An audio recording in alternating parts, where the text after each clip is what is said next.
So on today's video I thought I'd talk a little bit about what led up to Boss Tuneage existing in the first place. Stay tuned and I'll tell you more. So I think when people first meet me, knowing that the record label has been going now for 32 years nearly, as I record this, they're quite surprised that I'm as young as I am, because a lot of people don't realise that the first Boss Tuneage single, when it came out in April 1990, I was actually 17 and a half years old when that came out. But I'd actually been involved in the UK scene for a couple of years before that, so I thought I'd talk a little bit about what led me getting into the scene and how it all came about, really. So I suppose my first exposure to the UK underground scene, as it was, must have been sometime in probably late 1987, early 1988. Basically before that I was a thrash metal kid. In fact, I'd gone through a few phases in my early teenage years, so I always liked to be sort of a bit left of centre in the musical taste to the rest of the people at my school. And so I remember I had actually had a little brief foray into punk when I was about 12 years old, where I bought the Sex Pistols, Nevermind the Bollocks, Great Rock and Roll Swindle, and I'd even borrowed some records from David Wass, who was my mate Rodney's elder brother, and he lent me Chaos UK, which I think must have been the Burning Britain 12-inch, thinking back at it now, and also Anti-Nowhere League, We Are the League. So those were kind of, there was a little brief foray into punk, but that must have been in like 83, 84 sort of time. But then I went much more into being a bit of an indie kid. I was regularly buying Enemy and Melody Maker, and I remember sort of early 85, 86, I was completely fixated with bands like Half Man, Half Biscuit and stuff like that. That kind of then just shifted a bit, and I started getting into metal, and soon into thrash metal from that. So sort of, we're now talking probably in 1987, you know, Master of Puppets, that was kind of the album to listen to. So started Maiden as well, bit of Maiden, stuff like that. And I guess I started to explore like the thrash scene a lot more, and a lot of people at that time discovered UK hardcore punk came from thrash metal, because there was kind of a natural progression. I remember I used to go to Herrick Watson's, which was an independent record shop in Skegness, which was the nearest town to where I live, in the middle of nowhere in Lincolnshire, and you just sit there flicking for like 2 hours through all and looking at every single independent record in their indie section to see what there was. And I remember I actually that's where I found Napalm Death's Scum album, and also the Hardcore Holocaust comps that Strange Fruit put out with the Peel sessions of loads of UK hardcore bands. But if I backtrack a little bit, obviously being into thrash metal, you bought Kerrang, you bought Metal Hammer, and it must have been probably in the summer of 87, late 87, I remember seeing sort of an advert in the back of Kerrang for this demo by a band called Lawnmower Death. And that was the first demo tape I ever sent off money through in the post for, actually. And I ended up basically trading letters a lot with Chris, Mr. Flymo from Lawnmower Death. And through that, he used to send like a few flyers through, and that's how I'd find out about other bands' demos or fanzines. I used to start buying fanzines. I was buying every fanzine. And then it became all-encompassing. And it was just like, as soon as I could find new stuff, I wanted to get more. So I was constantly sending out letters with £1 coins stuck down with sellotape hidden in there, out for various fanzines all around the country. And from that, people tape traded, so I used to start trading tapes on what we were listening to. So it all sort of stemmed from that. So being active in that, the next sort of things were either form a band, write a fanzine, or run a record label.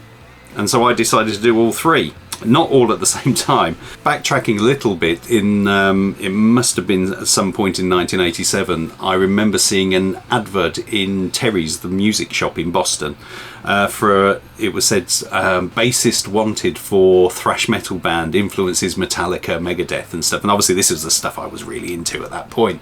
And I ended up going, even though I had a bass, but I couldn't play it.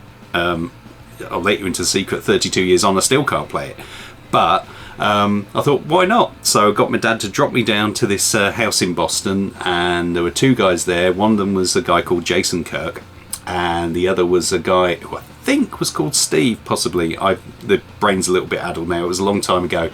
And so we spent an afternoon with them trying to and soon realizing that, you know, I couldn't play anything basically. But Jace kept my number and stuff like that. And but anyway, it got me sort of thinking, like, you know, there were all these demo tapes and people, you could just like, if I had some way of recording, you know, the band that I was in, I could get a demo out and then send those demos out and, yeah, just be involved a bit more. So what happened was, a few months later, Jace actually phoned me because he was joining a hardcore band, and he said, you know what hardcore is yet? And at the time I went, oh yeah, but I didn't really know. I was still a thrash metal kid at that point. And he sent me a mixtape, and I've still got it somewhere. I couldn't find it for today's video. It's in one of the boxes somewhere in here. But that mixtape included things like Kids of the Black Hole by Adolescents, You're Not a Punk by Spermbirds, There Was a Time by the Hard-Ons, I Remember by MDC, and on the B-side I think it was the whole Live Age album by Descendants. So all of a sudden this tape was like a whole new world for me, and I was still listening to the thrash stuff, and I was involved in like sort of getting UK thrash bands demos and writing about them in the fanzine that I was putting together. And I ended up doing a comp tape of called the UK, was it the New Wave of British UK Thrash Metal, and that had like Lawnmower Death and Metal Messiah, and actually a lot of the bands that ended up me reissuing at a much later date on the Mosh Tuneage sub-label of Mosh Tuneage, which I'll speak about on another video. So that was the first kind of thing, but I think by the time I put that together, that would have been like early 1989, and at that time I wasn't really listening to thrash as much. In fact, I'd had a call late in 1988 from Jason, obviously to join this band that he was doing, so I was really getting into hardcore punk around sort of summer to late 1988. So I remember obviously picking up the Napalm Death Scum album and Hardcore Holocaust, and then from that I was just trying to find the other bands. And I remember I got a flyer through for Looney Tunes Records, and I sent off an order to Looney Tunes, and in it was HDQ's You Suck album, the Adolescents' first album, and the Instigators' Wall of Sound live album. That was my first sort of punk mail order purchase.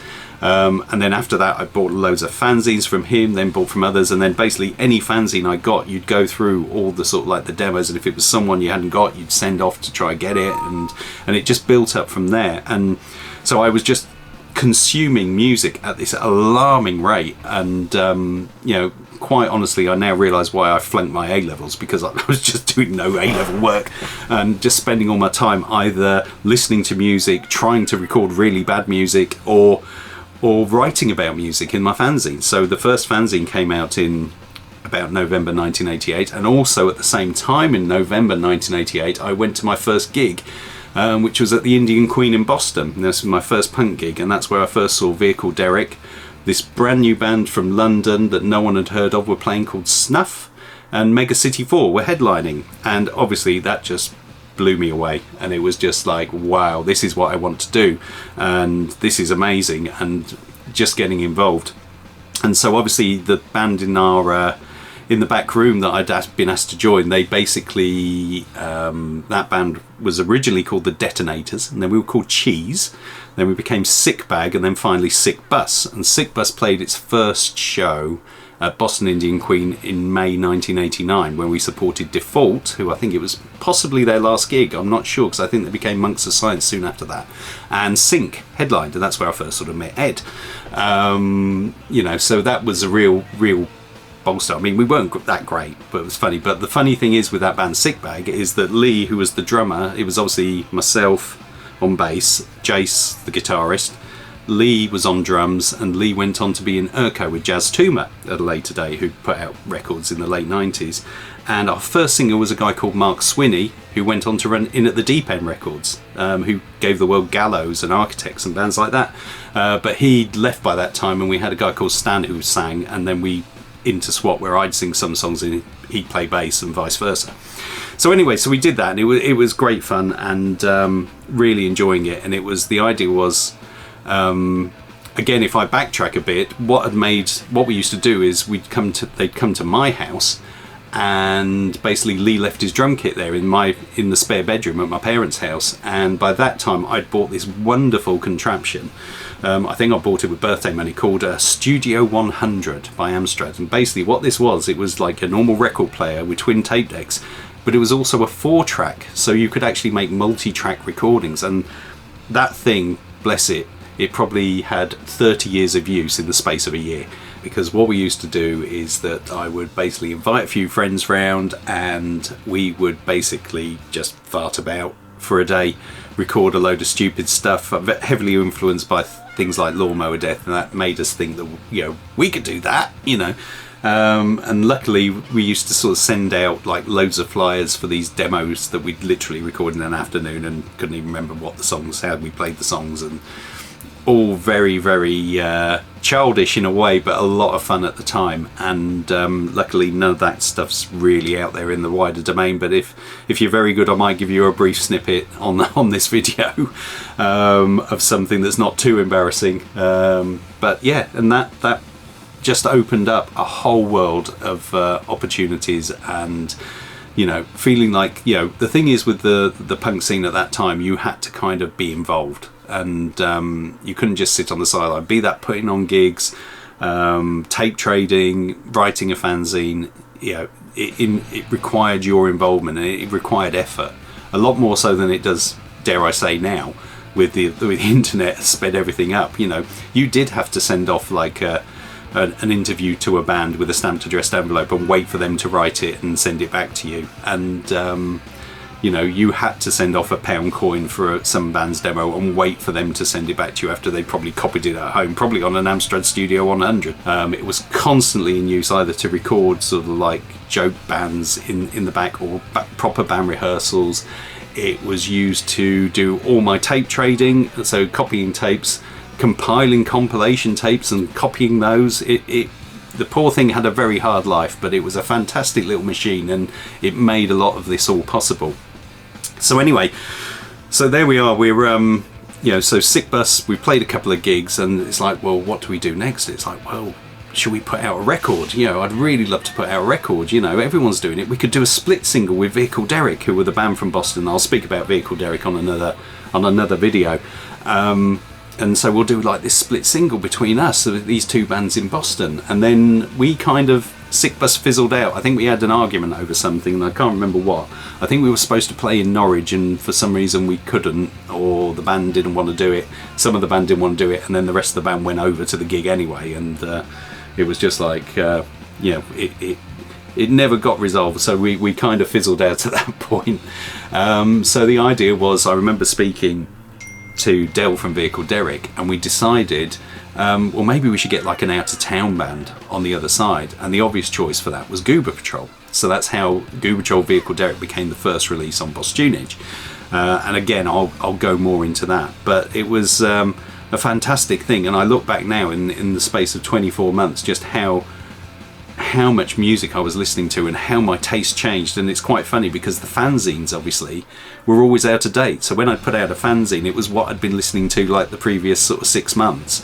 So it's all things. So by the time things were happening, I'd totally gone off in a different direction in what I was listening to. And the thing that I was really getting into in '89 was the UK punk scene, even more so than the US punk scene, and more also on the melodic side, because bands like Snuff had just blown my mind. And that seemed to be the way forward, because there was only a few labels doing that kind of stuff at the time, and I really wanted to do. There were loads of bands sending me demos, brilliant demos, and I thought there's a real need for like another label covering this stuff, because you only really had Vinyl Solution with all their offshoot labels, and you had Meantime. Ian Armstrong was doing Meantime, Andy Turner was doing Full Circle, and there wasn't anyone else kind of really doing it. So I thought, well, that's going to be the obvious thing to do. There are all these great new bands, and I could perhaps put them out and do the records by them, and that's what I wanted to do. And so I started saving up, and then eventually at the ripe old age of 17 and a half, the first record did eventually appear. There was a lot of participation to make the whole thing work, you know. And I remember with some of the band's demos on the Studio 100, there was a facility where you could speed things up. So if we thought we weren't playing quite quick enough, we just used to speed the tape up, slow the tape down, so when you played it, it would sound quicker.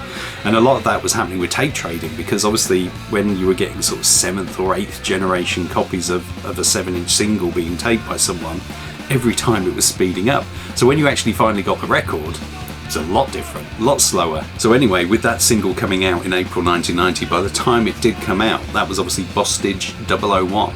I think I had plans up to about Bostage 18 at that precise time of what I wanted to do. I had loads of ideas, but no money. And I was soon to find that obviously paying for a record up front, sending it out, waiting for the money to come back in was a really long process, and so it wasn't going to be that I could like release a record every month or anything like that.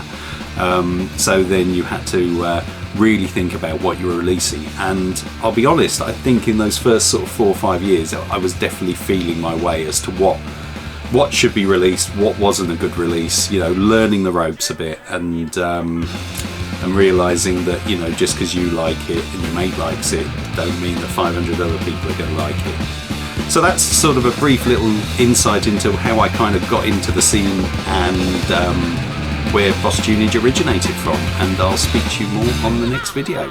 Cheers!